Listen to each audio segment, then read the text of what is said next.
Hi, this is Payal. Welcome to Gyana Medicare Tutorials. And today in this video tutorial, we are going to talk about stem cells. To understand stem cells clearly, we need to be clear with what is cell. So cell क्या है? Cell is the basic structural and functional unit of life. कहने का मतलब ये है कि life का जो स्टार्ट होता है वो बेसिकली एक सेल से होता है। और ये सेल जो है जिसको हम इनिशियल टाइम पर जब लाइफ स्टार्ट होने पर जब जो फर्स्ट सेल फॉर्म होता है उसको हम जाइगोट बोलते हैं। And this is form when there is union between the male and female gamete. तो इनिशियली जब जाइगोट फॉर्म होता है तो ये डिवाइड करता है और उसके बाद there is formation of tissues inside the body and then the organ and then the whole body.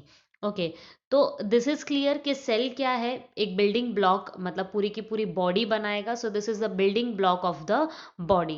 But stem cells क्या है? स्टेम सेल्स वो पार्ट है जिनको हम स्पेशल ह्यूमन सेल्स बोलते हैं। मतलब ये भी एक टाइप के सेल्स है, लेकिन कैसे सेल्स है? स्पेशल ह्यूमन सेल्स है। क्यों ये स्पेशल ह्यूमन सेल्स है?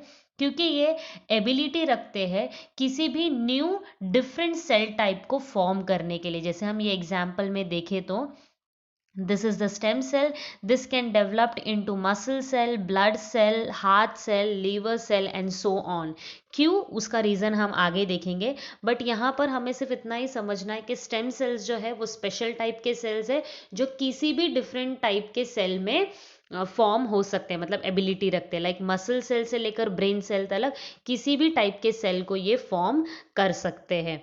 This can also help in wound healing, यानी कि जब हमें लग जाती है, चोट वगैरह लग जाती है तो वहाँ पर वुंड हो जाता है, तो वुंड को हील करने के लिए सेल्स जो होते हैं वो मल्टीप्लाई होते हैं, वहाँ पर आकर कवर करते हैं, उसको हील करते हैं। तो ये हीलिंग भी जो है वो स्टेम सेल्स के थ्रू हो सकती है। Now how this stem cells help in different formation of nerve cells, या डिफरेंट सेल्स को कैसे ये फॉर्म करते हैं उसका रीज़न पढ़ते हैं। जैसे मैंने आपको बताया, there is initial time there is formation of zygote. Zygote जो है वो फॉर्म हो चुका है। कैसे फॉर्म हुआ है? By the union of female and male gamete, यानी कि स्पर्म एंड ओवम के बीच में देर इज़ अ फ्यूजन, और उसके वजह से ये जाइगॉट जो है वो फॉर्म हो गया है। जैसे ही जाइगोट फॉर्म हो जाता है आफ्टर फर्टिलाइजेशन, इसमें क्या हो जाएगा? सेल्स जो है वो डेवलप करना मतलब डिवाइड होना शुरू हो जाएंगे। जैसे ये जो जाइगोट है वो दो में डिवाइड हो जाएगा, then there is 4 cell stage, then there is 8 cell stage, और एक टाइम आएगा 1 week, within 1 week of after formation of zygote, within 1 week में ब्लास्टोसिस्ट फॉर्म हो जाएगा। अब ब्लास्टोसिस्ट क्या होता है? एक ऐसा डेवलपमेंट स्टेज होता है जिसमें जो आउटर लेयर होता है वो कुछ और फॉर्म करेगा, और इनर जो लेयर है ये क्या फॉर्म करेगा? मास ऑफ सेल्स बनाएगा। मास ऑफ सेल्स का मतलब क्या होता है? बहुत सारे सेल्स बन जाएंगे इसके अंदर, ठीक है। मतलब इसके अंदर हमें बहुत सारे अनडिफ्रेंशिएटेड सेल्स मिलेंगे। अनडिफ्रेंशिएटेड का मतलब क्या होता है? ये सेल्स सिर्फ डिवाइड कर रहे, इनका रोल अभी तक फिक्स नहीं है। मतलब कौन सा सेल जो है वो ब्रेन में काम करेगा, कौन सा सेल जो है वो लीवर में काम करेगा, वो अभी तक फिक्स नहीं है। And therefore this cells are known to be undifferentiated, यानी कि इनका फंक्शन रोल कुछ भी अभी तक डिसाइडेड नहीं है।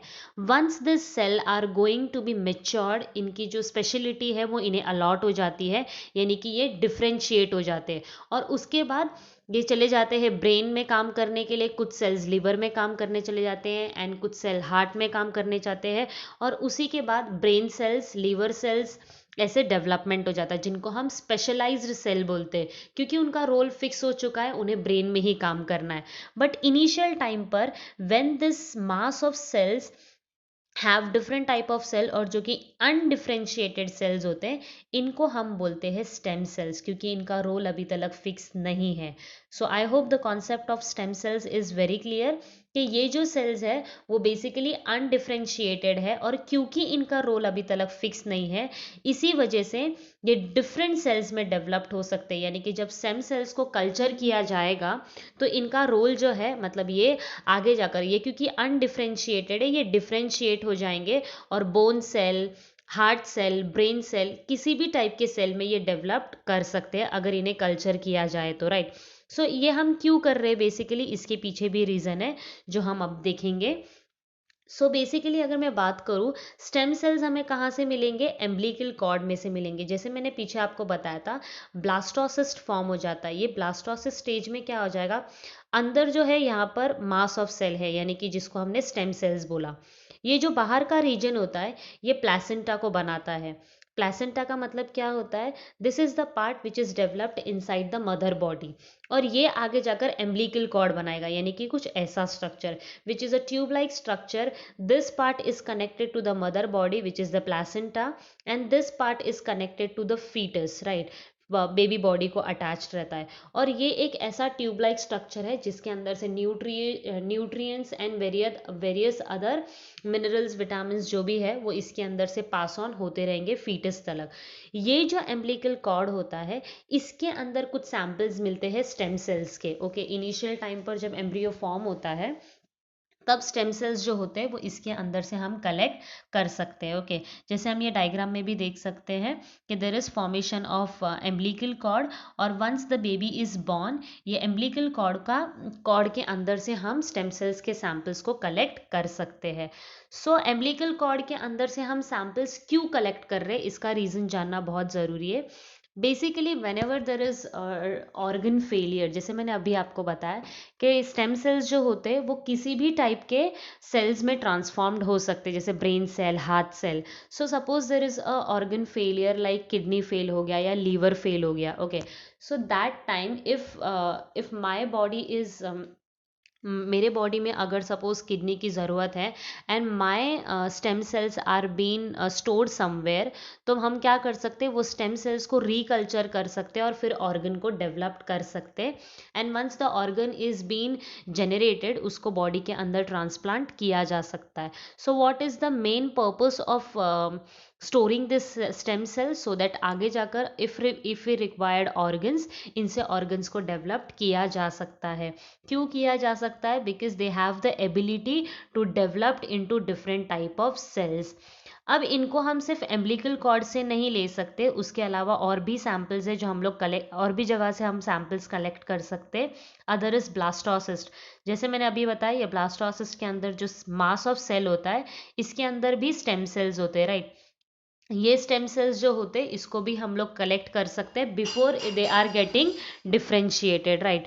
तो डिफ्रेंशिएट करने से पहले हम इन्हें सैंपल कलेक्ट कर सकते हैं फ्रॉम द ब्लास्टोसिस्ट. अगर अडल्ट बॉडी में से सैंपल कलेक्ट करना है तो रेड बोन मैरो या फिर एडिपोस्ट कनेक्टिव टिश्यू से भी हम लोग सैंपल को कलेक्ट कर सकते हैं. एज आई हैव सेड, इन्हें कलेक्ट क्यों करना है? सो दैट आगे जाकर when ever there is degenerative part of any organ, stem cells हमें हेल्प करेगा सो दैट वो पार्ट को हम लोग फिर से, इन द सेंस वो ऑर्गन या टिश्यू को हम लोग फिर से रीजेनरेट कर सकते हैं. So I hope the concept of stem cells is very clear. Now we'll move on to the preservation part कि कैसे हम stem cells को स्टोर कर कर रख सकते. सबसे पहले सैम्पल्स को कलेक्ट करना है केयरफुली.